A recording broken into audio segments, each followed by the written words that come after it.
So, welcome to the Scafol Survey Solutions Podcast. I'm your host, Rhodri Mcatee. Today, we're diving into the important topic of, our profession and one of the most big changes we've had in a couple of years, the RICS Home Survey Standards Review. I'm joined by the renowned Tim Kenny, one of the surveyors from the working group who's been directly involved in shaping this review process. We'll be exploring how the standards are reviewed, why the consultation period matters, and most importantly, why it's vital for surveyors like, our listeners to have their say. So, Tim, I'm not going to introduce you again. I'm going to let you do it this time because I always give you way too much plaudits. So, do you want to introduce yourself to our viewers? Yeah. Last time you called me an influencer, now you've called me renowned. It's gonna get worse. Renowned influencer, then we'll go with. I know. Anyway, despite that introduction, so yeah, my name is Tim Kenny. So I'm fundamentally a working residential surveyor. I always stick with that because that is my day job. That's kind of what pays the bills. But because I like to be busy, I'm also a trainer for Sava, plus do some other training in the industry. And I'm a lecturer for the University of the Built Environment, or what used to be UCEM. More relevantly for this, I'm a member of the expert working group dealing with the Home Survey Standards Review, which is why I'm here talking to you today. Perfect. So again, a man with many quivers in his arrows in his quiver, I guess the saying is, or strings to his bow, depending on what part of the bow and arrow we're talking. So let's we're talking about the RICS Home Survey Standards Review. Obviously, you've been working on this for a while now, and I've found it really interesting listening to yourself, Kate, and Stephen, who I follow them on LinkedIn, and I've got a bit of a flavour of how the kind of process has been going. And it's really interesting to get updates from a different perspective, to be perfectly honest, and I really like that transparency. But I was just wondering, talking about the process of the review, can you walk us through how the RICS Home Survey Standards Review process actually works? What was your role within that working group, and kind of how it evolved, I guess? No. Well, if we're going to go back to the beginning, I will mention your name actually came up in one of the first meetings, because not long after we started, you put out a blog post with some of the changes you thought might come up, and they were a little bit too close to what we were talking about in the meeting. It was a little bit of a kind of suspicion, but I think it was just really good. It was a good guess, but also I think it highlights the fact that actually most of us as working surveyors kind of knew what kind of the issues were. I think it's not too hard to guess. I've almost taken the credit away from you there and say that it's nice to know I have a rough idea of what I'm on about, but yeah, exactly. But I think as a process, it's been certainly for me a really interesting process. As I said, it's been ongoing for a year now. I mean, I think we start our first meeting was pretty much August last year, and I think it's quite telling that when we set off. Now, Larry Russon has been the main author on this document, and I have to credit him with everything he's done and the hours he's put into it.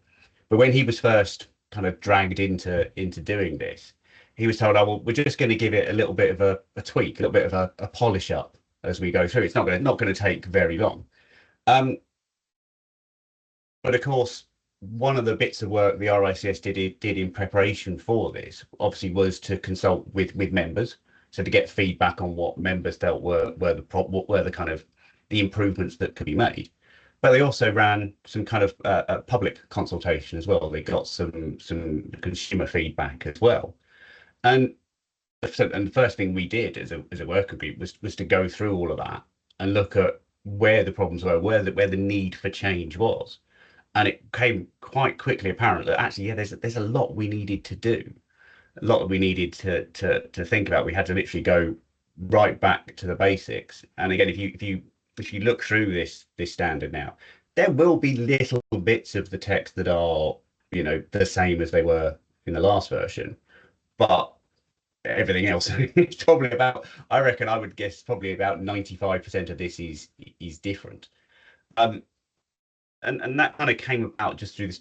We realised what the issues were, and I think the way we approached it as a working group was to split off into separate groups, because I think again, just to touch a little bit about the working group itself. One of the concerns, some of the comments that came back right at the beginning was that it was around how representative it was of the industry as a whole. And actually, when you break it down, I think it was really good. We had a good number of people like myself working surveyors. I mean, the bulk of the group was made up by people who are physically going out doing surveys. But we also had people in with particular special interests in relation to kind of heritage buildings.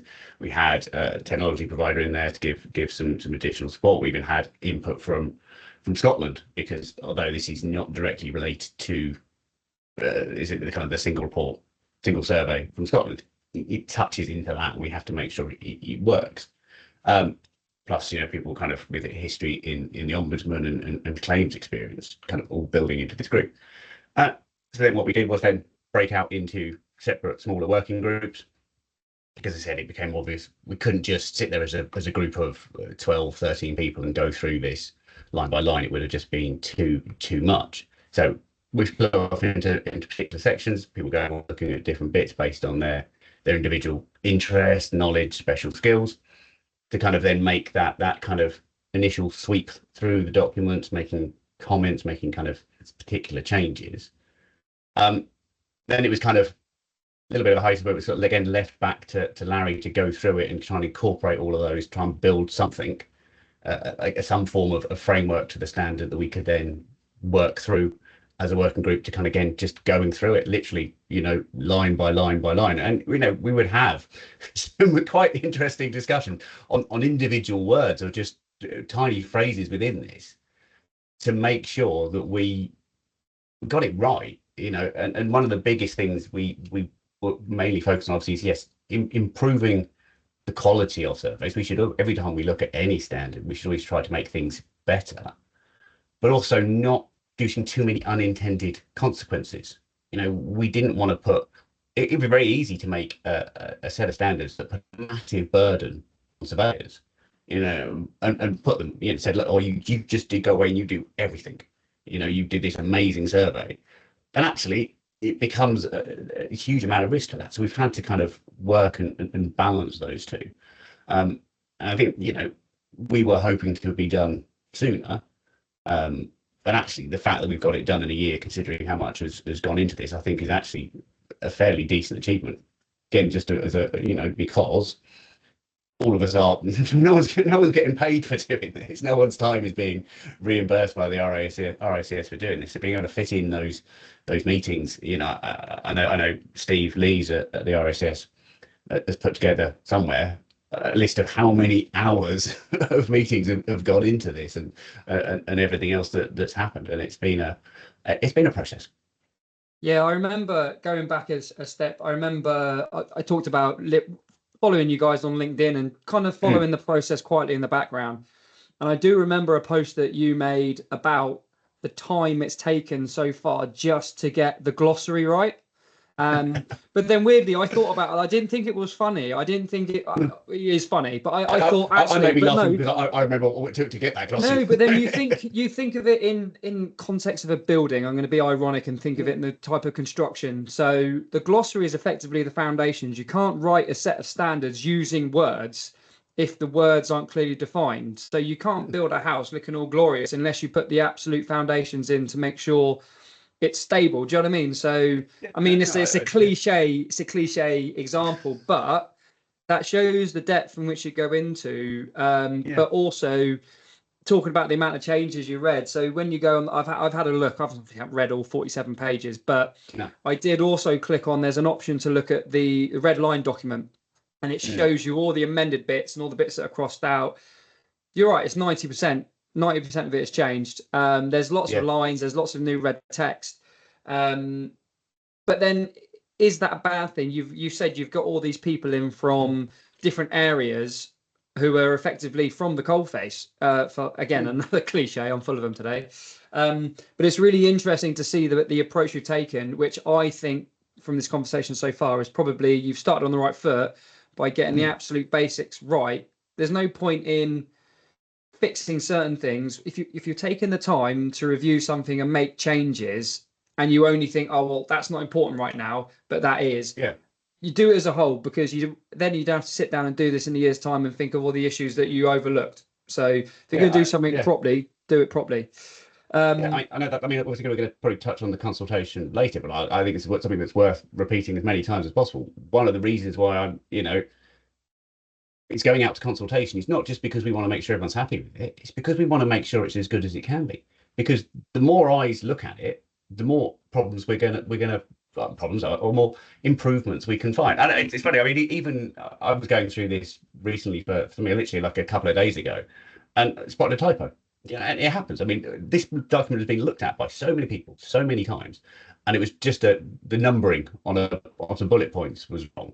And yet, we need to make sure that's right. But there'll be other stuff in it, and it's we as the working group, because we're so involved in it. Actually, you need people who are a little bit, looking at it fresh, and looking at how certain bits might coincide with other bits. Because again, we've looked at it line by line, detail by detail.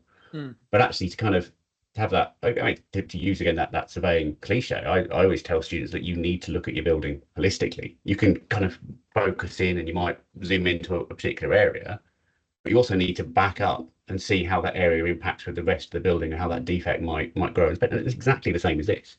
Now, we as a work group have probably been too close to it now. We need everyone else to kind of go through it and tell us, actually, you know what, that bit doesn't quite make sense in relation to this bit. You need to amend them, and that's why it's so key that it does go out to consultation. Similar to the approach where I personally think auditing of your own reports, again going off topic but staying on topic in the same breath. If you're a building survey and you're writing surveys, if you're writing 3, 4, 5, 6 surveys a week, whatever your process is, if you're a sole trader and you're not getting any to audit your reports, I think you're missing a trick, because you almost need someone from outside to think, well, you fall into a routine of this, but you can fall into routines, and habits are picked up. Sometimes it's nice to have a refresh, sit back and have someone else look at it from a different perspective, and they can give you some really valuable feedback. So I think that's exactly the same way to look at it. Yeah, completely agree. So looking at the key considerations, when reviewing the standards, what were some of the main factors the working group had to take into account, whether technical, professional, or kind of client focused? Yeah, I mean, well, client focus, I think, is one of the big things within this. I mean, obviously, I'll start by saying, I think when we last did this podcast with you, I made the point of saying, look, we talked about some of the flaws in the existing home survey standards. I don't think the original home survey standards is a bad document. I think it's a damn good go at restructuring what was there before. So I'm not, it wasn't a bad document, but it was based on an assumption that all surveyors knew what they were doing. We just needed to kind of formalize that a little bit. The unfortunate reality is it hasn't quite turned out like that. We do have some issues, and we've got to be honest about that there are some issues within the profession and the way some surveyors are choosing to work and to operate. But also quite a wide interpretation of what some of these things mean, and some people are choosing to operate to a very low interpretation and things like that. So the key consideration was to put in more detail. So although this is it's a massively longer document, I mean the PDF version as it is in draft form is 47 pages. Obviously the current version is 42 pages, but actually that draft version is in a much smaller font, much smaller form. So that's going to extend out. I did notice that. Yeah, so I mean, I can imagine this getting on for 90 pages. Now, that can seem like, okay, well, we're going to throw 90 pages of stuff at surveyors, and we're going to have to understand all that. But actually, there will be some new stuff in it, some new obligations and some tweaked obligations. But fundamentally, we're just explaining what was there in the first place. And I think, the kind of the traditional idea of a standard is it just tells you what you should achieve. Doesn't tell you anything about how to achieve that. But actually, what we're finding now is it makes sense to have guidance within the standard document. So it's kind of, I was going to say padded out. It's not everything is useful. There's no padding in there, but it includes stuff that actually, in a traditional view of a standard, wouldn't be there, because it tells you how to meet the standard. But again, that's a complicated thing to do, because you've got to get the language right and all of this construction of it. So yeah, so it was that filling in the blanks, adding in the detail and the information I think that was needed. I think the other thing that is, I think was coming across from the working group quite strongly, is to make sure that more and more the reports were personalised for properties. It is a concern that came up through a lot of the consultation, both public and member, people just churning out standardised reports. Now, I'm nothing against standard phrases. I think they are a useful way to work, and done correctly, they're really, really helpful. But we need to make sure our reports are about that property and getting it right, and that's a theme that I think does run quite well through this document. And it's plus on top of that, then there are updating it for the kind of the modern age. So thinking about things like AI, we reference AI in there.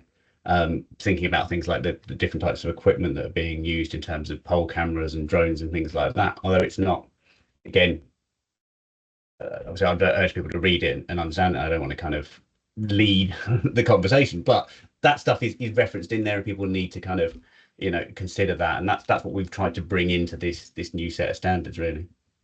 It's interesting. One thing that struck me when I've kind of had a look through is two things.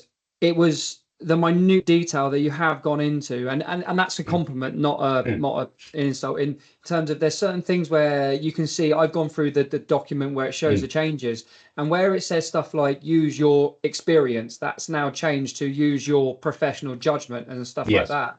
I mean, that's just an example of the to some people that's like, well, that means the same thing, but it in many respects it doesn't. And especially if you refer back to the glossary and the definitions in there, all of a sudden you're getting a very specific idea of what's required of you all of a sudden, which is fantastic, because it gets what I think you've done from my initial thoughts so far is you've clarified a lot of the grey areas that were kind of apparent during the previous set of standards, which is massively important.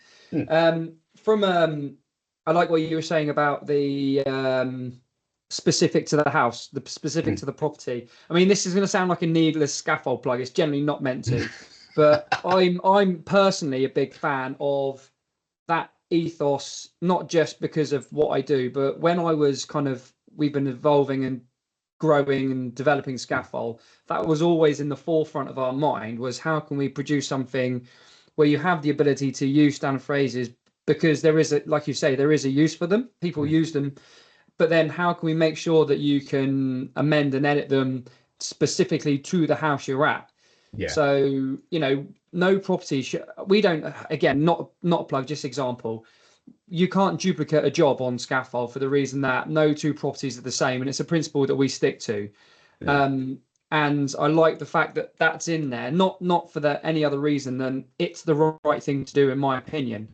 Be interesting to see what the kind of consultation says about it, but a big fan on that front as well. So I'd even go further and say no two properties are the same, but also no two buyers are the same. And again, that's something we've tried to reinforce within those standards, is the requirement on the RICS regulated firm and RICS member to talk to your bloody client about what they need from this property, what they are expecting to do with it, what are their requirements? Is it a buy to let? Is it going to be, are they going to own or occupy? Is it going to be a holiday let? Are they going to do works to it? Have that conversation, get that information, and make sure you are tailoring your report to what they need to know. And again, so it's, you could repeat a survey on the same property, but if you've got different buyers, you'll be writing different things, and you'll be explaining things maybe in a different way, or you're covering different aspects that you wouldn't have done for the survey, and that's so important. And that, I think, for me, hopefully comes across well in this standard. Even things like just reinforcing the obligation to advise and guide the client more as to what survey level to have. That's point much you more. made was interesting, because that was one thing that jumped at me as well, because I have conversations with future landlords and clients about buy-to-lets and stuff when I know I'm doing it. But I remember reading, again, I've only read it this morning, but I remember reading about they kind of set the standard that if they are buying for a buy-to-let, you need to give them certain information about the rules and regulations around the buy-to-let, which I think is great. And you're right. So if you've done a survey on that house for a previous buyer that fell through, that was buying to live in, that survey is going to be different, and you're focusing on different aspects and looking at it from a different point of view. Yeah, yeah. But we'll move It's on to the. Oh, interesting. sorry. Sorry, I was going to say interesting. One of the things we have also done is brought in the health and safety information that relates to buy to let. We're saying actually use that on owner occupier properties, because all it is a really good list of all the main risks. We just equalised our list of risks to their list of risks. As I understand it, the that kind of that I always forget the anagram for HSSSR. It's got too many letters in it for me, but they're actually going to update that. So we need to think about how we update that, but that's a kind of a side issue. But yeah, we're kind of just looking at these things and making that added detail. So let's move on to the juicy bit. So the consultation stage. So the consultation is a vital part of the review. How does a consultation period work in practice? And in your opinion, why is it such an important step in shaping the kind of the final output or the final standards as such? Yeah. Well, first thing I'll say, I know when I logged on this morning to try and get into the consultation just to see it, it's not. Bless them, risks are not the best with their website and their accessibility. So just I will say this: if you want to try and find it, you've got to log into iConsult. So if you go to the Home Survey Standard webpage, it tells you that it's there. You log into iConsult, and then you can get the documents, and then you can do it. It's not. It took me 10 minutes to work it out this morning, and that was, and I knew it was there. So took me 8. I'll just flag that one. You can't see the document until you've logged into the consultation, and you may need to register for that. But obviously, that consultation is available for everybody.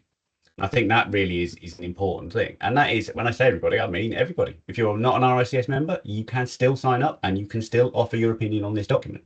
And absolutely fine, please go ahead and do that. If you're a conveyancer, if you're an estate agent, if you're a mortgage broker, if you're just an interested party, you can log in and do that. If you are obviously a more mature member of the profession, please do that. If you just started yesterday, you can log in and have your opinion. And I think, personally, I'd like to see opinions from that really broad cross section.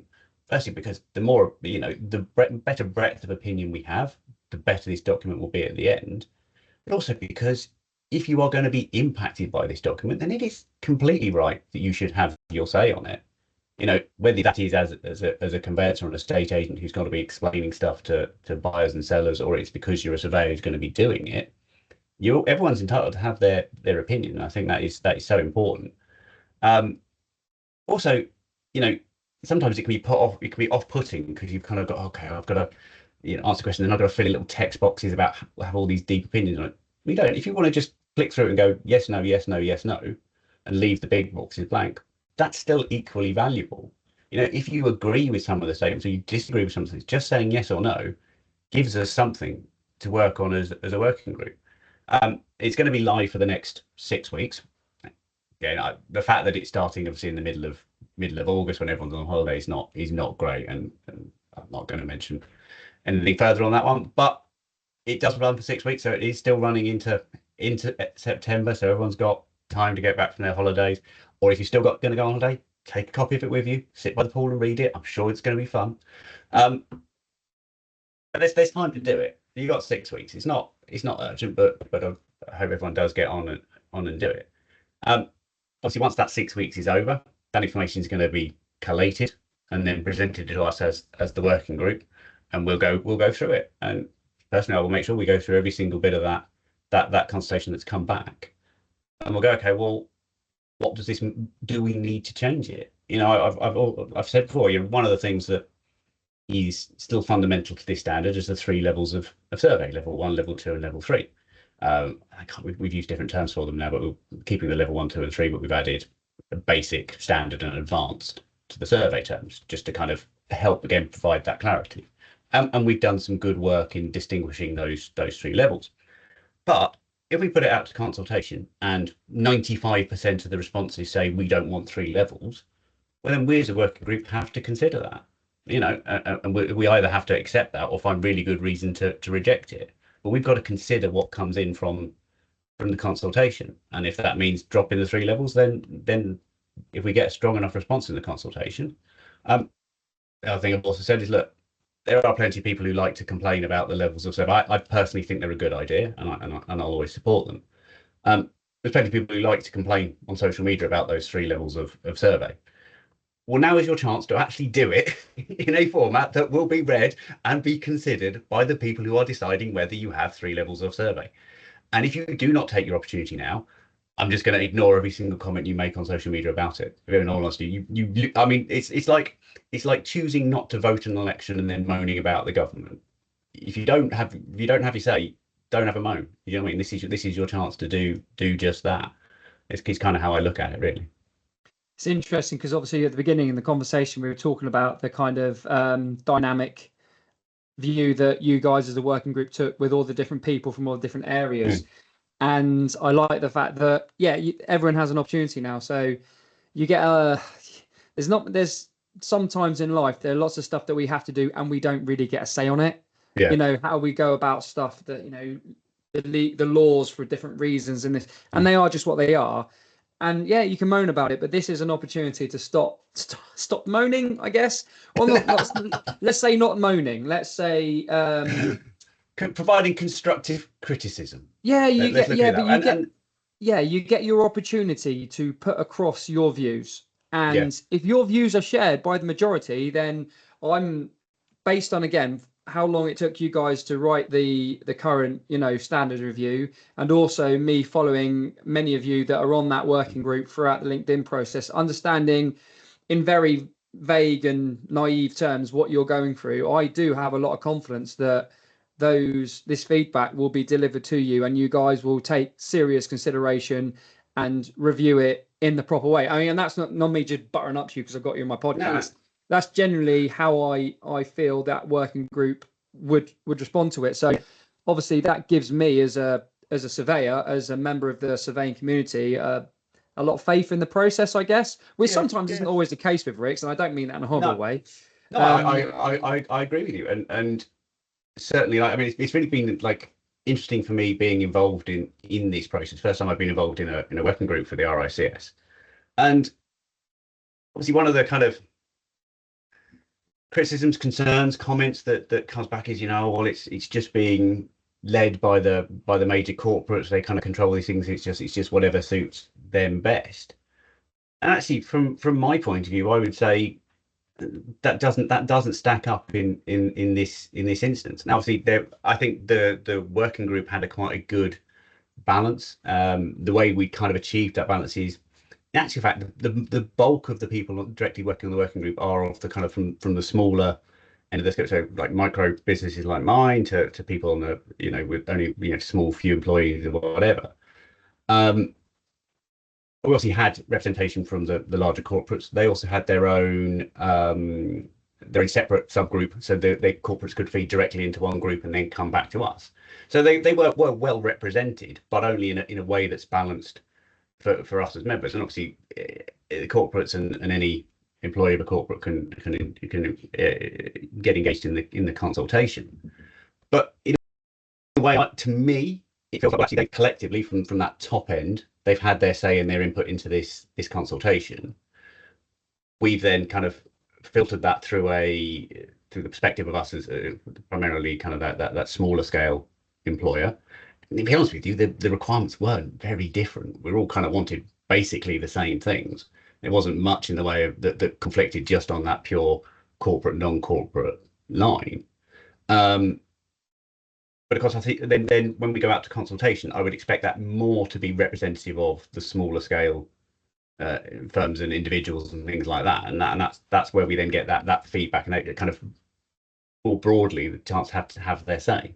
So that's kind of, we can then balance that. The corporates have already had their kind of major level, high level input. Not that they can't have any further input, but this is the chance then to kind of everyone else to have their high level input.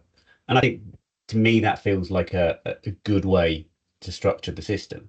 Again, we come back to the beginning points. Is I will say I still have some concerns about the way working groups are put together, in particular like this, and how they should be perhaps more transparent in the future. Also, I think we've done well. The group that's been put together for this one is good, and don't mean that as a criticism. I just think we can be more transparent with it. And I think certainly this is probably the first time a working group has been as transparent as it is. With the names of the members published on the website. people like myself and Kate and others being very kind of transparent about what's happening. Steve from the RICS has gone to umpteen meetings and presentations and conferences and stuff to discuss what's happening. We've tried to be as transparent through the process as we can reasonably be, and to kind of encourage that engagement through the process.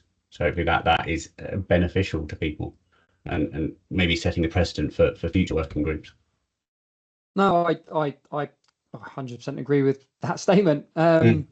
So my final thought was kind of, I like the mix between the corporate side of things and the SME and micro. And I think one of the difference in feedbacks you might receive is the bits they focus on. So if you work for a large corporate side of things, you will be aware of, but probably slightly less aware of, all the kind of requirements for your terms of engagement and all those logistical points. Whereas if you're just a micro business and you're having to deal with that side of things, or if you're an SME and you're heavily involved in the setting up and making sure the framework's there, I think that there will be more feedback from those guys with that aspect. Yeah. Whereas the kind of larger corporate surveyors that, just focusing solely on the surveying or the, that side of things, I think there might be a good balance of feedback, which, which is brilliant. Yeah. But then I'll just to kind of on that point, one of the key things, I mean, it's there in the current standard, but I think it really stood out to me in when we were working on this one, is you'll see the phrase in there, the RICS regulated firm and the RICS member must, right? There are so many obligations in this that exist jointly between the regulated firm and the member. That's fine for me. Regulated firm and member is just me and anybody else. But even if you are working for one of the major corporates, you are 100% responsible, equally responsible with your employer, to make sure when you produce a report, it is in compliance with those terms.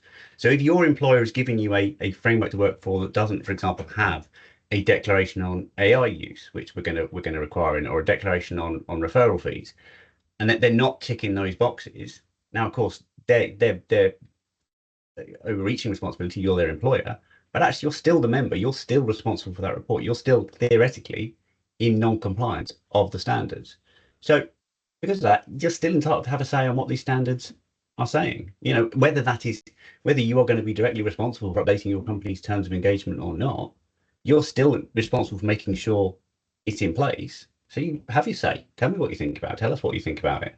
It's going to affect you anyway. So last point, impact on practices. So from your perspective, how could the changes in the home survey standards impact the day-to-day working of surveyors and the service the clients receive? Yeah, it's interesting. I think, let's say, there are a lot of, I mentioned before when we were chatting before we started, one of the jobs I did recently, I used AI to review one of my reports against the first edition of the home survey standards. Literally just gave it the 2 documents and said, okay, sure, that one's compliant with that one. And it made suggestions for improvements, but generally said it was compliant. When they did the same thing with the updated version of the home survey standards, it flagged up quite a few things I needed to change. Now, they were more along the lines of the kind of the terms of engagement type higher level stuff. There wasn't actually much within the kind of the body of the report. Now, I'm going to say that's a fairly broad approach, because I'm not going to fully trust AI to have understood the complexities of it and everything else. And there are going to be more fundamental changes. And I know certain things it didn't flag up that I think actually probably is going to need to, because there's some stuff in there. But for example, working surveyors are going to perhaps have need to develop a better understanding around the kind of the regulated health and safety risks that we talked about from the currently only apply to landlord and tenant or to rented property. We've kind of borrowed that and put that in the survey because it's a really good standard to work from. So they need to understand those things and deal with that. Some may need to upskill in relation to understanding the requirements on a buy-to-let property if that's not their thing. Other key areas, the current standard barely mentions climate change, which is clearly a bit of an oversight. Perhaps it wasn't really kind of building through the relatively new thing. It's only started changing from in the point last of view couple of years, hasn't it? Yeah, exactly. But of course now this standard will very much make it clear we should be considering the impact of our changing climate on our buildings. So again, and again, that shouldn't be something that most surveyors should struggle with too much. It takes a little bit of a slight kind of involvement of some of the thinking, but it's not overly onerous. But it's things like that we need to be building in. Plus, of course, we've made amendments and changes to the kind of the inspection routines and the inspection requirements that people will need to think about. Again, I don't think we've made those too onerous, and all we've really done is clarify what we think most people probably are doing anyway. But we've just given that more direct clarity to it. Some people need to make sure they're taking, assuming these. We're talking about the draft here as it goes through. As I said, it's we've probably doubled the length of the document, but I don't think that means we've doubled the amount of work that's expected from the surveyor. We've just clarified what we kind of most of us probably already know, or if we didn't know, you read it, that's a better way of doing it. I'm going to change what I do and do it that way, and solve a few problems for myself. So, I mean, I've only briefly run through it this morning, but I think from my initial onsets, I kind of echo what you kind of have mentioned throughout this. There's a lot of areas. Yes, it's longer, but I think you've bridged the gap from the areas that were grey, or there was elements of ambiguity. Is that a word? Should be. I think it's right. It's the right word. That's the right word. Good. So I think, it's definitely going to be an improvement, and I think it will be really interesting to see the feedback we get from the consultation period, and it'll be something I'll be following very closely. Yep. But no, as long as you make sure and get and complete the consultation.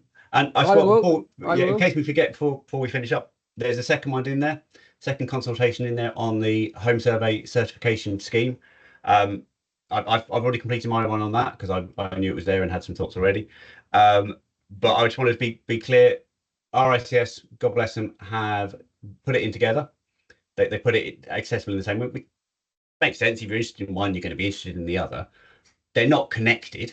One is not dependent on the other. If you hate the idea of a certification scheme, please don't hate the home survey standards. They're different documents for different reasons, and obviously vice versa. We as a working group have worked on the home survey standards. We had some prior warning of the certification scheme because they wanted initial feedback, but it's not part of that same document. So I just want to kind of, key to say they're different documents. Just for the listeners out there then, can you just briefly outline what that is? Is it something in line with like the VRS type thing, but for surveys? So I'm not a valuer. I've never been a valuer. I've never been a registered valuer. From my outside perspective, don't see the point in the VRS because it doesn't seem to do anything. And there was a recent disciplinary case that kind of highlighted that fact. So I'm trying to pick my words with care here. But I'm hoping it's not like the VRS because I'm hoping it's actually worthwhile. Let's be honest. That's kind of what I'm hoping with it. I'm personally broadly in favour of it. I can see it offering a lot of benefit. So this is the idea that every surveyor who carries out home surveys has to essentially register that that's what they're doing. And then there will be a framework, hopefully a framework around that, saying that they have to demonstrate their competency in some way. They will perhaps have to demonstrate that they're carrying out CPD that is relevant to what they're doing. And there may even be quality assurance and auditing and checks that go along with that system as well. So I think that's kind of what they're proposing at this stage. It's still in that very early consultation. There's no real framework to it, just this broad outline, which is to say why they're getting this further consultation from people. Perfect. Well, that brings us to the end of this episode. Big thank you to my guest Tim, but also all of your colleagues on the working group with your work to date. Thanks for sharing your insights into the RICS Home Survey Standards Review, but also the importance of the consultation process. So for our listeners, remember, this is your chance as a surveyor to basically shape the future standards that we're all going to be working towards. So take the time to review it and give your feedback. Thank you for listening, and I'll see you all on the next episode.